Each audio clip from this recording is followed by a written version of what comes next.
Hi hello friends. இன்றைக்கி நம்ம சேனலில் என்ன பார்க்க போகிறோம் அப்படின்னா சாம்பார் தான். சாம்பாரை வாரத்தில் ஒரு நாள் கண்டிப்பாக வீட்டில் செய்வோம். அந்த சாம்பாரை இந்த மெத்தட் ஃபாலோ பண்ணி ஒரு டைம் செஞ்சு பாருங்கள், ரொம்பவும் சூப்பராக இருக்கும். நம்ம வீடியோவை ஃபஸ்ட் டைம் பார்க்குறவங்கள இருந்தால் சப்ஸ்கிரைப் பண்ணி சப்போர்ட் பண்ணுங்கள். இப்போ வாங்க வீடியோக்குள்ளே போகலாம். இன்றைக்கி சாம்பார் வைக்க நான் 1 கப் துவரம்பருப்பு எடுத்துருக்கேன்.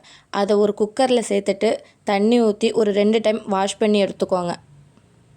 துவரம்பருப்பு கூட ஒரு பச்சை மிளகாய் சேர்த்துட்டு 1 கப் துவரம்பருப்புக்கு 2 கப் தண்ணி ஊற்றிட்டு ஒரு 3 to 4 விசில் வச்சு எடுத்துக்கோங்க. சின்ன பச்சை மிளகாயாக இருந்தால் 2 கூட சேர்த்துட்டு விசில் வச்சு எடுத்துக்கோங்க.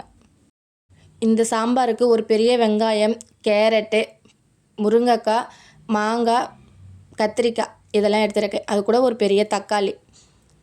இப்போ ஒரு வாணலில் 2 ஸ்பூன் எண்ணெய் ஊற்றிட்டு நம்ம கட் பண்ணி வச்சுருக்கிற வெங்காயத்தையும் சேர்த்து வதக்கிக்கோங்க.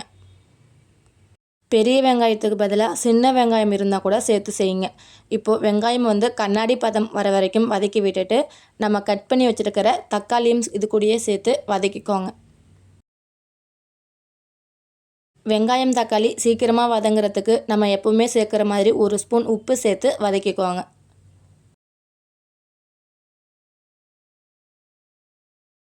வெங்காயம் தக்காளி நல்லா வதங்கினதுக்கு அப்புறம் நம்ம கட் பண்ணி வச்சுருக்கிற கத்திரிக்காயை சேர்த்து வதக்கிக்கோங்க. கத்திரிக்காயை வெங்காயம் தக்காளி கூட சேர்த்து வதக்கும் போது கத்திரிக்காய் நல்லா குழைய வெந்து வரும். அதனால் கத்திரிக்காயை வெங்காயம் தக்காளி கூடயே சேர்த்து வதக்கிக்கோங்க.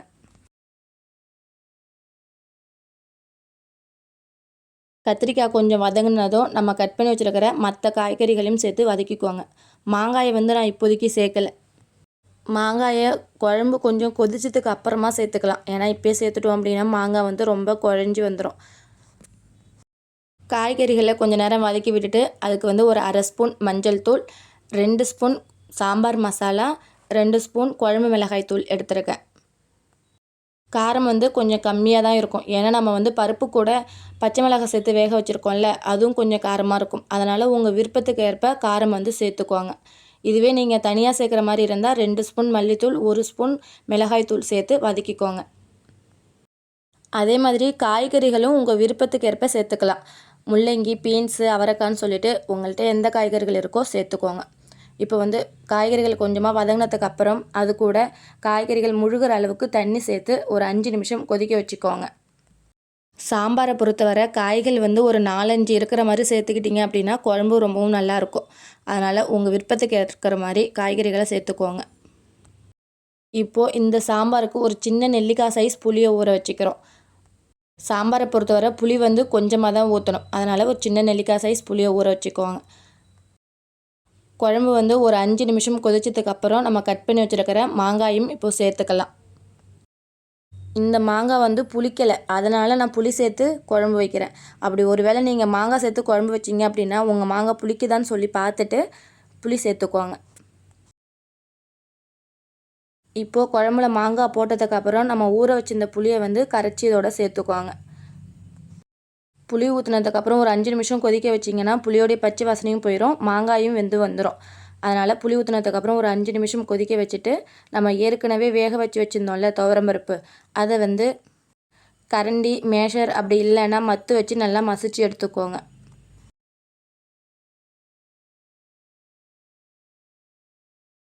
பருப்பு ரொம்ப கெட்டியாக இருந்துச்சு. அதனால் இந்த குழம்புக்கு தேவையான தண்ணியை நான் இதிலே ஊற்றி மிக்ஸ் பண்ணி எடுத்துக்கிட்டேன். தண்ணி பருப்பில் இருந்துச்சுன்னா விட்டுடுங்க. அப்படி இல்லைன்னா தண்ணி சேர்த்து நல்லா மிக்ஸ் பண்ணிவிட்டு கொதிச்சுட்டு இருக்குல்ல குழம்பு, அதோட சேர்த்துக்குவாங்க. இப்போ பருப்பை குழம்பு கூட சேர்த்துட்டு நல்லா மிக்ஸ் பண்ணி விட்டுடுங்க. இப்போது குழம்புல உப்பு, காரம், புளிப்பு இதெல்லாம் இருக்கான்னு சொல்லி செக் பண்ணிக்கோங்க. எனக்கு உப்பு கொஞ்சம் கம்மியாக இருந்துச்சு. அதனால் நான் இப்போ உப்பு சேர்த்து கொதிக்க வச்சுக்கிறேன். ஒரு 2 நிமிஷம் ஹை ஃப்ளேமில் வச்சு கொதிக்க வச்சிங்க அப்படின்னா நம்ம போட்ட எல்லாமே ஈக்குவலாக கொதித்து வந்துடும். இப்போ இந்த சாம்பாருக்கு ஒரு தாளிப்பு ரெடி பண்ணிக்கலாம். ஒரு தாளிப்பு கரண்டியில் 2 ஸ்பூன் எண்ணெய் ஊற்றிட்டு அது கூட 1 ஸ்பூன் கடுகு, உளுத்தம்பருப்பு சேர்த்துட்டு ஒரு வரமிளகாயை கிள்ளி போட்டுக்கோங்க. கடுகு லைட்டாக வெடிக்க ஆரம்பித்ததும் அது கூட 1 ஸ்பூன் ஜீரகம் சேர்த்தும் வெடிக்க வச்சுக்கோங்க. இப்போது ஒரு கொத்து கருவேப்பிலை உருவி போட்டுட்டு கொஞ்சமாக பெருங்காயத்தூள் போட்டு நம்ம கொதிச்சுட்டு இருக்கிற குழம்பு கூட இந்த தாளிப்பை சேர்த்துட்டிங்க அப்படின்னா கமகமன்னு சாம்பார் வந்து ரெடி ஆகிடும். நீங்களும் இந்த மாதிரி தான் சாம்பார் வைப்பீங்க அப்படின்னா இந்த வீடியோவுக்கு ஒரு லைக் போட்டுடுங்க. அப்படி இல்லை நீங்கள் வேறு விதமாக வைப்பீங்க அப்படின்னா இந்த மாதிரி ஒரு முறை ட்ரை பண்ணி பார்த்துட்டு குழம்பு வந்து எப்படி வந்துச்சுன்னு சொல்லி கண்டிப்பாக கமெண்ட் பண்ணுங்கள். இப்போ ஃபைனலாக ஒரு கைப்பிடி கொத்தமல்லி தழை தூவி இறக்கிட்டால் சாம்பார் வந்து ரெடி ஆகிடும். ஓகே ஃப்ரெண்ட்ஸ், உங்களுக்கு இந்த வீடியோ பிடிச்சிருந்தா மல்லி ஸ்பைசி கிச்சன் யூடியூப் சேனலை சப்ஸ்கிரைப் பண்ணி சப்போர்ட் பண்ணுங்கள்.